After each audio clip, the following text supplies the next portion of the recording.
Chunk. What's up? Are you having a good day? Yeah? You want some treats? When Kalea's mom first saw that orange kitten, she had no intention of bringing him home. But as soon as he ended up in their house, it became clear that this cat did not just meow. It was like he was always talking, and his story began long before they ever met. Back in 2014, Kalea's best friend's mom was fostering 2 orange kittens. They had been found abandoned somewhere out in the middle of nowhere, far from homes and people. When Kalea found out about them, she immediately wanted to bring one home. To her, it seemed obvious. If the kittens needed a home, then someone had to help. But her mom felt differently. They already had a cat at home, and she thought that was enough. She did not want a second one, and she had no plans to change her mind. So Kalea started trying to convince her mom to at least go and see the kittens. Eventually, her mom agreed, not expecting that one trip to completely change the way she felt. When Kalea and her mom arrived to meet the kittens, things did not go the way they had planned. Out of the 2 orange kittens, one immediately stayed close. He was not trying to get attention, he just sat nearby. And that was the one Kalea's mom noticed right away. On the way there, she had been sure there would be no second cat in the house, but in that moment, she did not seem so sure anymore. In the end, they decided to bring the kitten home and named him Chunk. At first, he was calm, but within the first few days, it became clear that he was not going to be a quiet cat. Chunk started reacting to everything around him, and very quickly, it was obvious that this orange cat was going to bring a lot more noise into the house than they had expected. Almost right away, it became clear that Chunk was not the kind of cat who would quietly lie off to the side. He turned out to be extremely talkative, and it was not just an occasional sound. It happened almost constantly. Where's Chunky? There he is. Hi.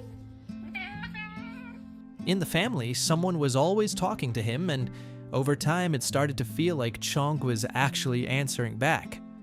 Those little conversations became a normal part of life, and around the house it was common to hear someone talking to Chunk while he answered. But his personality showed up even more clearly when it came to food. That was when he did not just talk. He made it very clear what he wanted, and it was impossible to ignore. Kalea began to notice how much Chunk changed whenever food was involved. Most of the time, he was calm and affectionate, but the moment he felt hungry, his behavior changed right away. What? Is your food bowl empty? If even a little bit of the bottom of his bowl was showing, he immediately started showing his displeasure. He would simply sit nearby and stare without looking away, and that was enough to understand that he was not happy about it. When the family sat down at the table, Chunk was always close by. He would settle somewhere nearby and watch every movement closely without getting distracted or losing interest. Gradually, it became clear that his attitude toward food was not just a habit, it was part of who he was. And one day, it was not only noticed at home, the vet pointed it out during an appointment. When it came to Chunk's weight, the family joked that he was not fat, just fluffy, and he really did look bigger because of his fur. But during the vet visit, the doctor saw it differently. After the exam, the vet said directly that Chunk was getting close to being overweight, and that became the moment when they had to take the situation seriously. They adjusted his food and put him on a diet.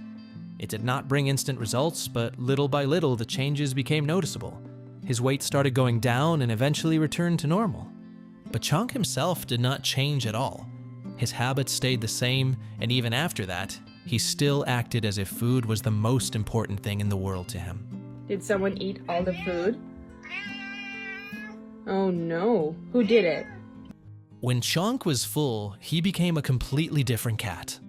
Calm, gentle, and very affectionate. He was almost always close to someone in the family. Kalea started noticing his special features more and more. His unusual eyes with shades of orange and blue, and the little tufts on the tips of his ears. At the same time, Chunk still had his own strange habits, and everyone had gotten used to them. He might lie down next to shoes, even if they were dirty, or climb into a bag or a suitcase as if it were the most comfortable place in the house. And the longer he lived with them, the more often Kalea caught herself thinking how glad she was that her mom had agreed to go see those kittens after all. Because Chonk turned out to be more than just a cat. He became part of their family, and now it is impossible to imagine their home without him.